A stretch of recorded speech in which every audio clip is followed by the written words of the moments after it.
আসসালামু আলাইকুম। ঈদ মোবারক। খেলা জমছে। আমি প্রথমে ভাবছিলাম যে ইরান আসলে একটা সিদ্ধান্ত নিবে, তবে এই টাইপের হুলস্থুল সিদ্ধান্ত নিবে সেটা অনেকে বোঝেন নাই। যদি শুনতে ভালো লাগে তাহলে যারা ইরানের ফলোয়ার আছেন ভিডিওটা সর্বোচ্চ শেয়ার করবেন। কথা বলছি, গতকালকে আপনাদেরকে বলছিলাম যে ইরান একটা বিশেষ প্যারাট্রুপার ফোর্স এটা নিয়োগ করছে কোথায়? ইরানে। অর্থাৎ প্যারাশুটে করে প্রায় ২৫০০ মার্কিন সেনা ইরানে অবতরণ করবে। এমনকি বিমান ঘাঁটি, ক্ষেপণাস্ত্র ভান্ডার বা আরো বিভিন্ন যে গুরুত্বপূর্ণ জায়গাগুলো আছে সেগুলো তারা দখল করবে বা ইরানকে কার্যত অকার্যকর করে ফেলবে। তো প্রশ্ন হচ্ছে, ইরান কি বৈশা বৈশা আঙ্গুল চুষবে? মধ্যপ্রাচ্যের বিভিন্ন ঘাঁটিতে তারা পাঠাবে ৭৫০০, ২৫০০ আসবে আকাশপথে ওইটা, অর্থাৎ ১০,০০০। তো সেই ১০,০০০ সেনার বিপরীতে মার্কিন যুক্তরাষ্ট্রের ১০,০০০ সেনার বিপরীতে ১০ লক্ষ সেনা মোতায়েন করতে যাচ্ছে ইরান। আর এই খবরে যারা স্থল অভিযান চালাইতে আসবে এদের মানসিক অবস্থাটা কি আপনি জাস্ট একবার ভাবেন।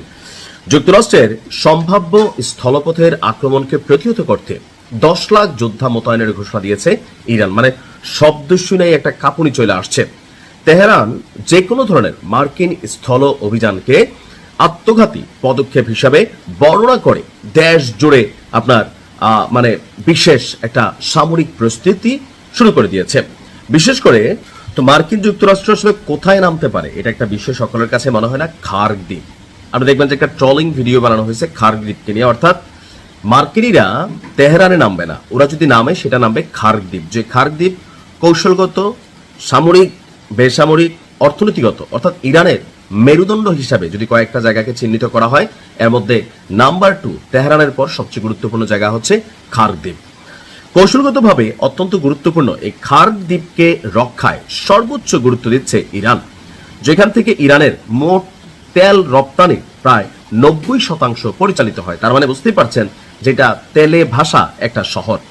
ইরানের বার্তা সংস্থা তাসনিম নিউজ তাদের যে প্রতিবেদনটি, তাদের সামরিক সূত্র বলছে যে আপনার খার্গ দ্বীপের দক্ষিণাঞ্চল দিয়ে অর্থাৎ দক্ষিণ ফ্রন্ট দিয়ে মার্কিনীরা যদি কোনো ধরনের স্থল অভিযান বা স্থলযুদ্ধে জড়ানোর চেষ্টা করে সেটা হবে একটা ঐতিহাসিক বোকামি, এবং ইরানি ভূখণ্ডে আমেরিকান বাহিনীর জন্য একটা ঐতিহাসিক নরক তৈরি করতে দেশটির পদাতিক বাহিনী সম্পূর্ণ প্রস্তুতি কমপ্লিট করে ফেলেছে।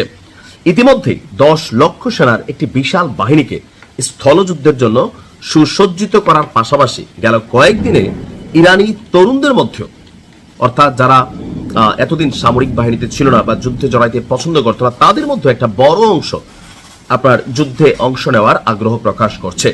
দেশটির আধা সামরিক বাহিনী বাসিজ, আইআরজিসি এবং নিয়মিত সেনাবাহিনীতে যোগ দেওয়ার জন্য হাজার হাজার তরুণ রিক্রুটমেন্ট সেন্টারগুলোতে ভিড় জমাচ্ছে।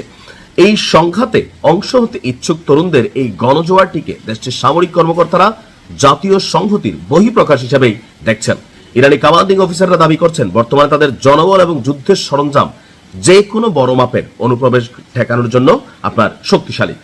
অর্থাৎ আপনার ইরান ছুটবে না, ১০ লক্ষ সেনা নিয়ে শুধুমাত্র স্থলবাহিনীকে মোকাবেলা করার জন্য প্রস্তুতি নিচ্ছে। তো ইরান জানতো এমন একটা কিছু ঘটবে। দেখা যাক কি হয়, আমেরিকা সেনা পাঠায় কিনা। আসো, খেলা হবে।